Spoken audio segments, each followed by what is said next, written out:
अल्हम्दुलिल्लाह रब्बिल आलमीन वस्सलातु वस्सलामु अला अशरफिल अंबिया'i वल मुरसलीन नबीना मुहम्मद व अला आलिहि व सहबिहि वसल्लम तस्लीमन कसीरा। शहरु रमज़ान अल्लज़ी उन्ज़िल फ़ीहिल क़ुरआन, रमज़ान जो महीनो शहरु रमज़ान अल्लज़ी उन्ज़िल फ़ीहिल क़ुरआन, जंहिंमें क़ुरआन नाज़िल कयो वियो। मुंहिंजा भाइरो, क़ुरान मजीद अल्लाह रब्बुल आलमीन आसमाने दुनिया ते लैलतुल क़द्र जी राति ऐं रमज़ान जे महीने में नाज़िल फरमायो ऐं नबी करीम सल्लल्लाहु अलैहि वसल्लम जन ते उहो क़ुरान मुख़्तलिफ़ जेके वाक़ियात हूंदा हुआ ऐं मुख़्तलिफ़ हादिसा हूंदा हुआ, असबाब नुज़ूल जंहिंखे चइबो आहे, पोइ आहिस्ता आहिस्ता उहो क़ुरान नाज़िल थियो। रमज़ान जो महीनो ई क़ुरान जो महीनो आहे, जंहिं महीने में इंसान खे घुरिजे त क़ुरान तमामु घणो पढ़ण जी कोशिशि करे।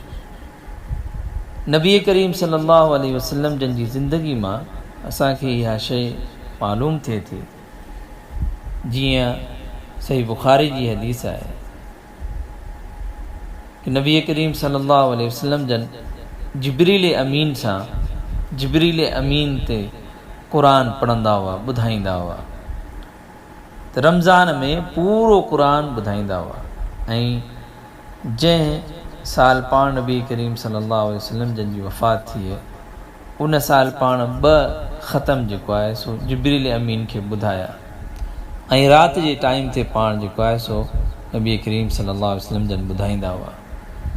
सहाबा किराम जो भी इहो मामूल रहियो त क़ुरान तमामु घणो पढ़ंदा हुआ ऐं जॾहिं क़ुरान जो महीनो ईंदो, उन महीने में तमामु घणो पढ़ण जी कोशिशि कंदा हुआ। नबी करीम सल्लल्लाहु अलैहि वसल्लम जन फरमायो, मन क़रा हर्फ मिन किताबिल्लाह फलहू बिही हसना, जंहिं हिकिड़ो हर्फ क़ुरान जो पढ़ियो उनखे हिकिड़ी नेकी मिलंदी। वल हसनतु बिअशरि अमसालिहा, ऐं हिकु नेकी जेका आहे उहा 10 थी वेंदी।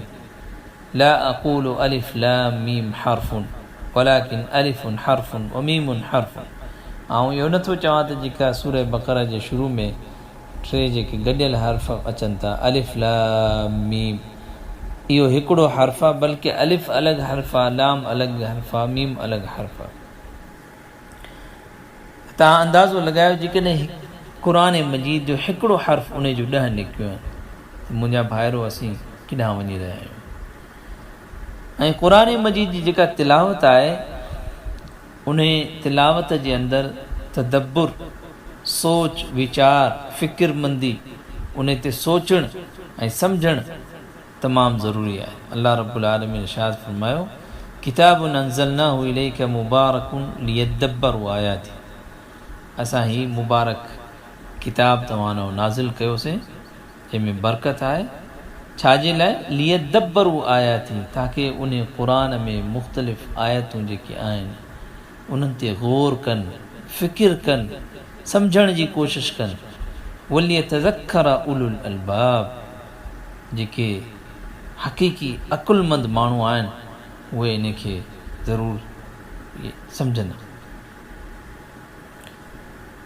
इन करे तव्हां जेकॾहिं नबी करीम सल्लल्लाहु अलैहि वसल्लम जन जो जेकॾहिं तव्हां मामूल ॾिसंदव त पाण नबी करीम सल्लल्लाहु अलैहि वसल्लम जन जी जेका क़िरात, जेका राति जी क़िरात अचे थी क़ुरान जी, उन में असांखे इहा शइ नज़र अचे थी जेका सहाबा किराम असां ताईं पहुचाई त नबी करीम सल्लल्लाहु अलैहि वसल्लम फतदब्बर मुतदब्बिरन इयाहा, पाण जॾहिं तिलावत कंदा त उन ते गौर कंदा हुआ। मुस्तईज़न मक़ा मिम्मा जाअ फ़ीहा मिन आयाति तख़वीफ़, जॾहिं क़ुरान जूं ड्रिॼारींदड़ आयतूं हूंदियूं त पोइ अल्लाह रब्बुल आलमीन जी पनाह में अचण जी कोशिशि कंदा, आऊज़ु बिल्लाहि मिन कज़ा, आऊज़ु बिल्लाहि। ऐं जॾहिं ते रहमत जूं आयतूं हूंदियूं, उते रहमत जूं दुआऊं घुरंदो, उते तरग़ीब हूंदी। त इहो ई जेको मनहज आहे, इन मनहज ते असांजा जेके उलमा सलफ़ उहे इन ई मनहज ते हलंदा रहिया। अहिड़ी तरह जेके हाफ़िज़ क़ुरान हुजनि उन्हनि जे लाइ रमज़ान जो महीनो वॾी बरकत आहे।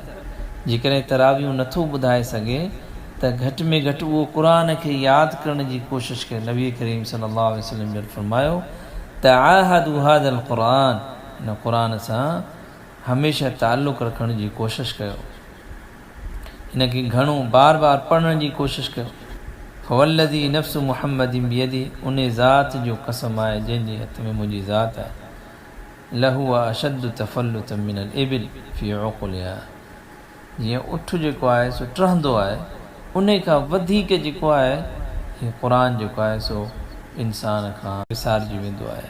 सो इन करे इंसान खे इन रमज़ान जे महीने में क़ुरान खे वधि में वधि पढ़ण जी कोशिशि करणु खपे। ऐं हीउ क़ुरान जो महीनो आहे, भलारो महीनो आहे। ऐं ख़ासि तौर ते आख़िरी अशरे में असीं दाख़िल थी चुका आहियूं। आख़िरी अशरे में इंसान जूं जेके रातियूं आहिनि उहे इन्हनि रातियुनि जे अंदरि क़ुरान जी तिलावत कसरत सां करे। ऐं हर रमज़ान में इंसान खे घुरिजे त जॾहिं क़ुरान